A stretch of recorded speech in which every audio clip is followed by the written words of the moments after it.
Welcome to another episode of the Enthusiastic Life Podcast. I am your host, Brendan Walsh, and with me after a brief hiatus, welcome back, Ryan Dewan, producer extraordinaire. I got to give a quick shout out to my buddy Ted Rusinoff. Ted specifically says, did I miss Ryan? Yeah. Can you bring Ryan back? Thanks, Ted, for getting me back in front of the camera. I have been here. I've just been back there. Yeah, just not in front of the microphone, but it feels good to be back. So, how's life? Any new developments since the last time we had you on camera? No, just juggling. I'd say the biggest thing right now, which is probably everyone's biggest thing, is just trying to find somewhat of a balance between growing the business and dad life. Yeah.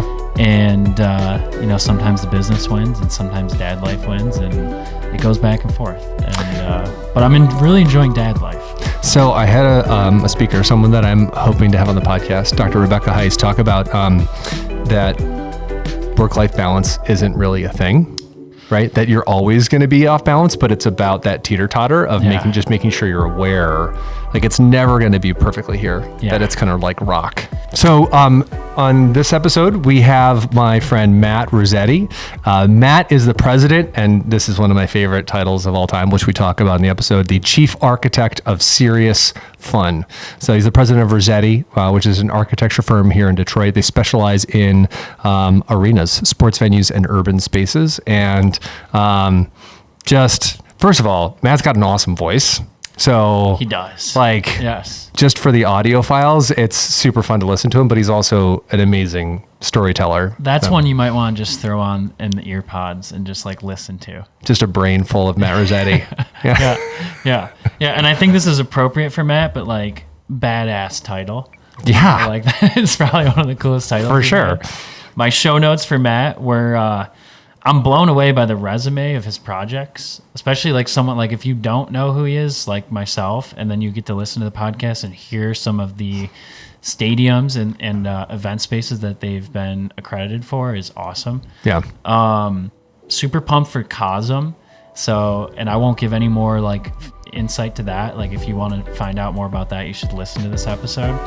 And then I love how he talked about in the experience of building stadiums and just event spaces, how they really think about the fan. Yeah. And every angle of from walking into the stadium to food and beverage to where, viewing points are.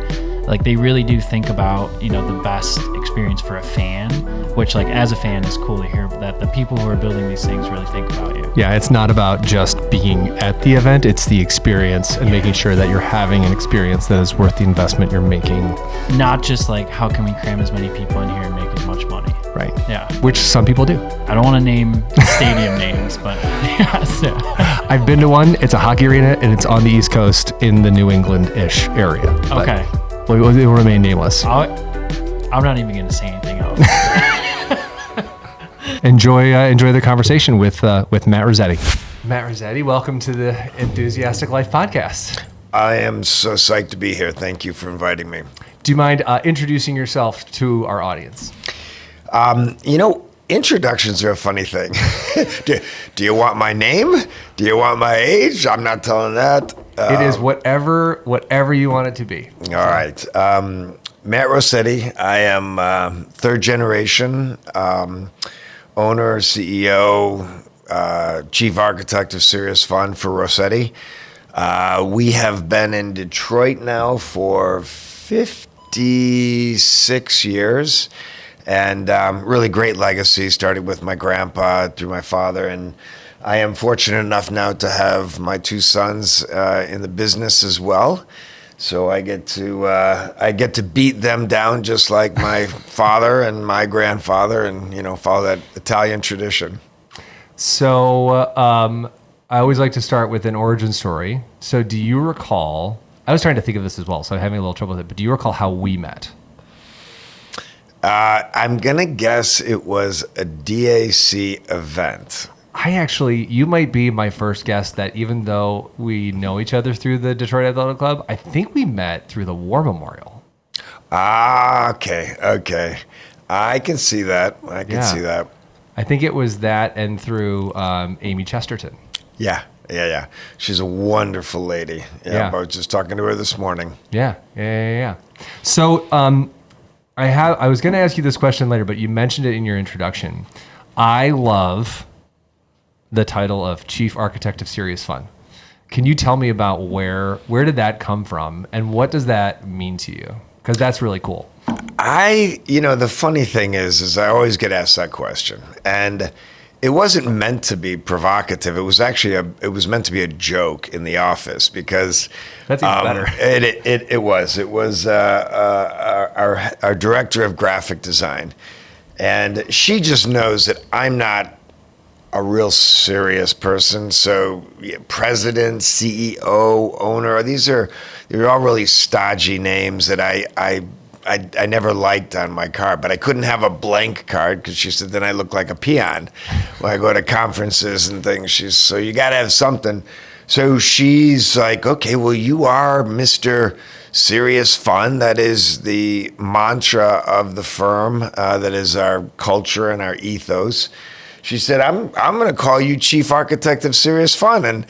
And she actually made up these cards, and I looked at them, and she thought it was going to be really funny. I was like, I love it. Yeah. I'm going, because I was going to some conference the following week. She goes, I need them done for that. And so it just stuck. And it works for me because it's disarming, and everything about our practice is, in a sense, meant to be creative, provocative, and not so serious. I love it. So, did you always want to get into architecture and design? No. In fact, I avoided it. I think my DNA was always that of an architect. I excelled in all the things, physics and math and arts and creativity. I excelled at all those things, but my father was a rock star in the city, and I don't know about you, but the last thing I wanted to do was to be compared to my dad and, try to fill shoes that were so big, because I moved away after school to Los Angeles for several years, and then I did the bi-coastal thing. Not quite sure why, but then I moved to New York. And I never really thought I was going to come back, because this was once I was in architecture, I wanted to kind of avoid being in Detroit. But I grew up playing hockey, and at some point in time after we had done the Palace of Auburn Hills, we were selected to do an NHL arena in Ottawa, Canada. And my dad's telling me about this, and I've been in New York for 4 or 5 years, and you get kind of beat up, and it was not a place I wanted to stay for the rest of my life. So he's kind of like, dangling that out there, hey, we kind of need, could use a designer, a really good designer, a creative somebody, maybe from New York. And I'm sorry, it's like, he had me hook, line, and sinker. So I came back to work on that project, and he was an old school thought leader in architecture, which meant you didn't specialize in one area, and you knew that you could design any kind of building. So all he wanted to do was do a different kind of building, one after another. And we've done everything from the airport to Henry Ford Health System, tons of buildings for them. We've done residence, offices, retail, you name it. And I, on the other hand, loved the whole sports thing. I loved the clients because they're crazy people and they're dynamic, and always interesting, always different, always looking for cutting edge. So I just wanted to build on this whole sports thing and just keep going. Nice. That's awesome. So what was it like coming back and joining? I mean, having experienced that with my dad. Yeah. And a very similar story of not wanting to do what my dad did. Yep. Big shoes to fill. I I feel that. Yeah. Like Yeah. in every ounce of my being. What was it like when you did come back? And then, there's all these stories about the third generation is the one that messes it up, which clearly you haven't done. Pissing away the whole fortune. Yeah. So tell me about what that was like coming back to work with your dad. Was your grandfather still involved? No. When I came back, my grandfather had been retired for a bunch of years. And he was a really, really great guy. He was from a different era, obviously. He was from Italy, and he did not know or care 1 ounce about the business. I mean, he was just a pure architect. So if he was, basically broke after every project, and it didn't matter to him because he just loved what he was doing.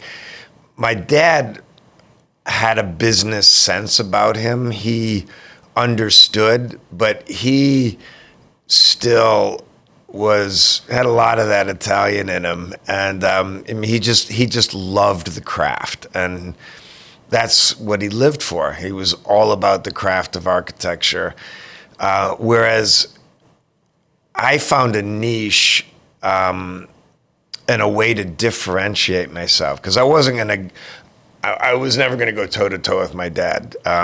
So I understood that the business side of what our clients do was incredibly important and a new thing for architects. Architects they just don't tend to think that way. So as I got more and more into the sports world, I started to become an astute student of their business, to the point where we created our own analytics studio, which we call Return on Design, and we delve really deep into how can they make more money by creating these incredible experiences for their guests, their fans, for different venues, because fans will gripe all day long at paying $6 for a mediocre hot dog or Coke or your everyday fare. They won't think twice, though, about paying $35 for a little bit of sushi or something that was unique and unusual that was outside of that domain. So on the food side, we started, suggesting different kinds of specialty items, special places to sit and eat, and unique things that give somebody a different perspective on the game, on the event, on how they're enjoying it. And just even looking to the fact that people stopped, being glued to their seats and staring at the event, and the whole socialization of sports that's taken place over the last 25 years has been a dramatic shift, and we've been on the forefront of it. We've been ahead of that curve, and that's essentially how we've designed our studio around. And what was it like within the business how did the succession plan go with your dad? Because I know that's sometimes an interesting conversation, and with strong, successful individuals, as I can have experienced, sometimes it's hard to let go. What was that like?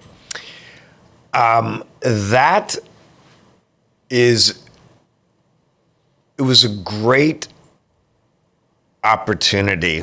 I got really lucky, because I know it sounds bad, but I'm sure my dad would still be, if he could be at 92, still here, coming into work every day, with something to do, he would be doing it. He loves architecture. But we were at a point in 2009, the Great Recession, where we had 5 regional offices across the country. And my dad and I sat down and we knew we had about 150 people, and we had work for probably 25. We could see it coming. Everything stopped. And he looked at me and he's like, well, okay, what do you think? We got, we're going to close everything but one office. He was in love with Los Angeles because he'd opened up that office in 1979 to diversify. And he just loved the West Coast era. I just believed in Detroit, and I wanted to keep that as our home and as our center. It's where we had most of our sports experience and expertise. So I came up with a plan to refocus the office just on sports and keep it in Detroit. He wanted to keep Los Angeles and do, multiple kinds of things. And he looked at me and said, look, instead of arguing with you, he said, I've already been through 3 recessions. I don't want to be the one flying around telling people that they no longer have a job and, worry about their families and all the really bad things that, you have to go through when you do that. So he let me buy him out the rest of, he'd always, kept a big chunk of stock so he had, he could have his say. So I figured out a way to buy him out, revamped everything to focus on sports. And that was, we came back alive in probably 2011, 2012. And we've never looked back. We've just been on a roll ever since. Nice. Yeah. And you and your team have worked on some iconic places, right? I mean, just name a few: Lambeau Field, Formula One down in Miami, U.S. Open in New York, Daytona Motor Speedway. I have to imagine. And if I'm projecting, let me know that each project is like a kid, like a child, where it's hard to say you have a favorite. But what are some of the highlights that you've worked on that were most fun for you to work on? There are some that really stand out. I remember Ford Field. I know it's old, but we've done loads of renovations, and we continue renovating Ford Field.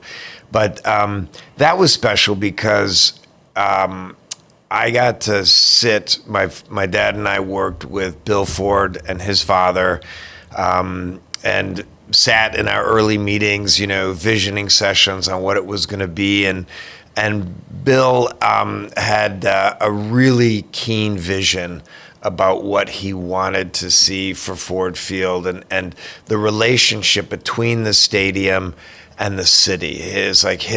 He wanted it definitely to be, different, so that you could be sitting, if you were sitting in the building looking out, you knew you were in Detroit, and as people came up to the building, it wanted to feel like Detroit. And so the opportunity to marry it with the old Hudson's Warehouse was incredible. So not a lot of people know about that. Can you share that? Because that's something that I've always thought is so cool about Ford Field. So that was our initial concept from day one, and I think it helped us win the project. Why we even won it was this new idea of utilizing the warehouse, both from a contextual and urban perspective, but also as something really new, hanging, turning those into suites and hanging them all off of one side. What it allowed us to do was to create a 65,000 seat venue that was 2/3 the size of every other stadium. The uppermost row in Ford Field is around the first or second row of the highest tier in most venues. So we're way smaller, way more intimate, which is why it's so loud.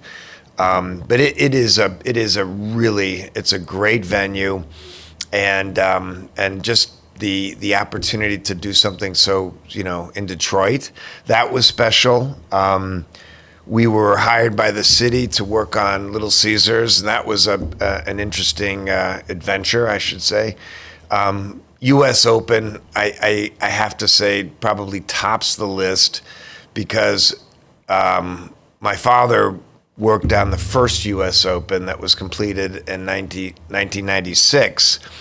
And since then, I've been able to do 2 redos of the entire campus, one in 2016 and one today that we are in the middle of construction, and it's going to be incredible surgery for the next 2 years, revamping Arthur Ashe and the entire campus. So, just the ability to continue working with such an amazing group as the USTA and the folks there that we've been with for 2 decades. It's fascinating. So, what's it like when you've got your television on and the Goodyear blimp is flying around and it looks down and you get to see what you rendered and designed look? I mean, because those aerial shots are always just stunning. Yeah. What's that like? It's interesting because I think that your gut reaction would be, oh wow, look how great my building looks, and I'm not, my focus is always look how great of a time people are having, like, can they get in the building? Have we thought of everything so that the guest experience from the time they leave their car to approaching the venue, getting in the venue, the things that happen outside of the venue and around the venue, even before they get in, are they loving their experience, and are they thinking, I'll always pay this ridiculous amounts of money for those Lions tickets or whatever, whoever they're going to see. Is it, was it worth it, and would I go back again? Because that's what it's all about. And is there a particular project that you've worked on that you feel like was the most unique or different, or that created a unique challenge? Yeah, I would say Titletown. Titletown for the Green Bay Packers was an adventure. The Packers, who are, ostensibly a public company that you can buy stock in, they're unique because there's no owner. And the president of the team actually sits with the rest of the league owners. And because they feel like they are stewards of Green Bay, they were the first team that ever came to us and said, we want to spend a whole, hundreds of millions of dollars to create a place next to our Lambeau Field where we play that will stop the brain drain and keep people from leaving Green Bay. All these kids that are going to colleges in that region, throughout that region, we want them to have something really cool that they can look at as an urban living room, a place where they can play. And not just college kids, but the idea was to have a place for all walks of life. Everybody of any age, religion, creed, that could come here and spend money or not spend money on entertainment, and just have a place that they all commune. This is something they can do something, programmed for yoga, dancing, concerts, you name it. There's hundreds of events that all match up to the needs of that community. And they've done such an amazing job. It's been so successful, put them on the map. That's the thing that allowed them to get the draft. They would never have gotten the NFL draft without it.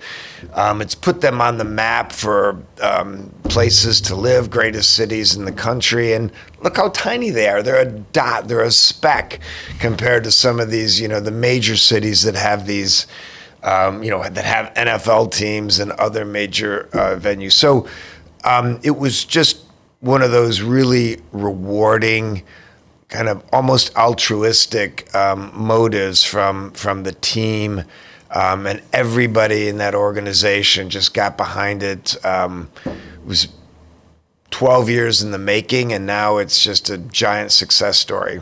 That's so cool. Yeah. And now, with things that you have going on now, what are you most excited about that the team's working on today? I got to start with Cosms. I specifically wanted to ask about that because that is so cool and seems like the future of experiencing entertainment, right? So, and it's not just it starts with they are the future of entertainment entrepreneurs. So for anyone listening who doesn't know what COSM, COSM is, can you explain it to folks? Yeah, and no matter what I say, it will not even begin to cover to tell you the experience. I listened to Jeb Terry, who is the CEO, describe COSM, and there is no better orator or promoter in the world than Jeb Terry, and he even listening to his passionate explanation, I'm sort of like, what is this thing? The minute you go to one and you see it, it's kind of unbelievable. I got to tell you an experience. I was at the U.S. Open on a Wednesday, and I had to fly to LA to have meetings with them on Thursday, and they were showing Arthur Ashe and the finals for the U.S. Open, and I'm sitting here in this dome, the COSM, and I could not believe that I'm looking around at this building that I know every intimate detail of it, looking around going, I probably can't swear on here, can I? If you'd like to, go ahead. Holy shit. I'm like, this is almost, well, let me just say it. This is better than sitting in the building, because my views, first of all, I'm not going to be sitting in this, $8,000 courtside seat in reality. And just looking around, because you could see everything and everybody, it's kind of mind-blowing what they have created as far as hospitality, immersive experience. You just have to experience it. It's incredible. And so we're getting one in Detroit. Fall of next year. Yeah. And then we are working on many others across the country, and one right now in Qatar. And I'm gonna, knowing how they are in the Middle East, one of the countries, has something, the rest of them does. So I think it'll be proliferating all across the world. So cool. I remember seeing it. They were showing the one in LA in an episode of Welcome to Wrexham. And they'd set up the cameras at the Wrexham Stadium. Amazing. And, it's just, they're so smart. They are a fully integrated organization where they have, what makes it so special, one of the things that, to me, that blew me away is they have their own feeds, their own incredible, their cameras are beyond anything that the rest of the broadcasts have, and they have their own feeds everywhere. These unique views, like the rim of the basketball, in NBA, and the edge of the seating for MMA. So you're able to see these views that you'd never see normally. They thought of everything. Yeah, so cool. So if someone today wants to get into architecture, what words of advice do you have for them? You'd better love it. The amazing thing about the profession is